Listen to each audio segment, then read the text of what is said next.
So sa nakaraang video po natin ay ating napag-usapan ang patungkol kina Draymond Green at ang rookie na si Axel Lendebour mga kaibigan.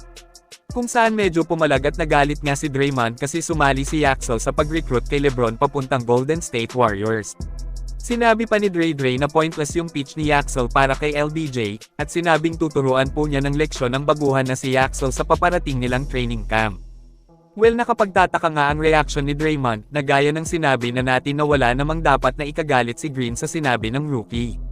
Kahit sino naman yung nasa katayuan ni Lendebour ay magpapalipad ka na lang rin talaga ng pitch kasi tinanong naman siya. If you're not starting, it might be because LeBron James is there. Yeah. We had Chris Finch, the Timberwolves head coach, live on the Bleacher Report app make his pitch to LeBron. What's your pitch to LeBron to come to the Bay? My pitch is, man, I know you don't like rookies that much, man, but I'm not the average rookie, you know? And I would love to learn under you, man. So, I mean, if you're looking to play with one of the greatest shooter of all time and a close friend of yours, Draymond, it'll be great to come to the Warriors, and we'll be glad to have you, you know? Ngayon mga kaibigan, mukhang napanood yata ni Axel ang sinabi ni Draymond na pagbabanta sa kanya pag umabot na sila sa training camp. Kasi nag-post agad ng ganito si Yak sa kanyang IG. Lumalabas na palag ang rookie kay Green kahit mag-sparring pa sila. Naku, mukhang nakahanap ng katapat si Dre palaban ng rookie na si Axel Lendebour, mukhang ayaw magpabuli. Di hamak na mas matangkad si Axel kay Dre, 6'9" siya habang si Draymond 6'6" lang. Pagdating sa timbang halos magkapareho lang sila, malapad din kasi ang katawan ni Dre. Kayo mga kaibigan, ano ang masasabi nyo sa overreaction ni Dre kay Axel Lendebour? At sino sa tingin nyo ang mananalo kapag mag-sparring sila? Mag-comment lang po. A lot of people I saw like, oh man, Axel gave his pitch to LeBron. Like, what about his pitch?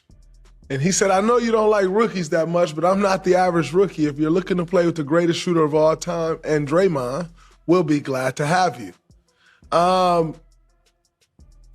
Is the pitch too weak or too strong? I don't know. I think the pitch is pointless. You know, but it's fine. Training camp is coming soon enough, and you gotta rein the rookie in a little bit. You know, teach him a few things. Training camp's coming soon enough. Yeah, training camp will be here pretty soon, and I think you all know why I'm hitting that training camp. And yeah, it'll get here soon enough, Yaks. Enjoy all your media. Training camp's on the way. It'll be here before you know it. Summer will be gone. Training camp will be here, and the journey starts. And yeah, Yaks, it's on the way. Sa kabilang banda naman, NBA Commissioner Adam Silver ay mukhang excited na rin sa kung ano ang magiging desisyon ni LeBron. Pumalag at parang naiinip na si Kami kasi sobrang tagal ang desisyon ni LBJ, minamadali na nila ang tinaguri ang daking, kaya naman expect na natin ang desisyon ni LeBron sa mga susunod na araw. Kasi pati ang commissioner ng liga ay nagsalita na. Kayo, ano naman ang masasabi nyo tungkol dito? Mag-comment lang. Excited na rin talaga ang lahat sa magiging duo ni Steph at LeBron sa Dubs. Kapag ka sa Warriors pupunta si LBJ ay paniguradong napakasaya ito, for sure na tututukan sila ng maraming fans next season. Kung saan talagang aasahan po natin na magiging kakaiba yung tandem ng dalawa sa Golden State. Stephen Curry may sinabi rin tungkol sa LeBron at Golden State Warriors. Pero bago tayo magpatuloy ay subukan nyo pong maglaro sa NotGo. Hindi ito isang sugal, hindi mo kailangang maglabas ng kahit isang sentimo na puhunan para kumita mga kaibigan. Magsipag lang sa paglalaro, gawin ang daily task na hinihingi ay kikita ka kahit nasa bahay lang. Ang maganda sa NotGo ay mabilis ang pag-withdraw, hindi kagaya sa ibang laro. E-click lang ang link na nakapin sa comment section. Maraming salamat po.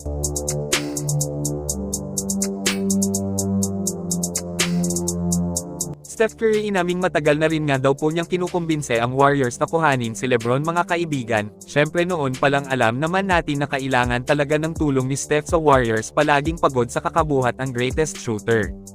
Pero hindi man lang magawa ng paraan ng front office ng Warriors na makuha si LBJ.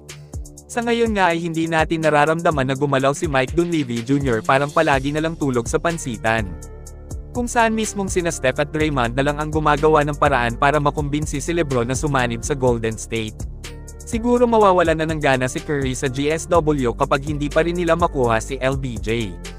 Marami ang nagsasabing dapat na palitan ng Warriors si Mike Dunleavy Jr. Kayo mga kaibigan, sa ngayon ba kayo napalitan ang GM ng Dubs? I-comment lang po yan sa ibaba at akin pong babasahin yan.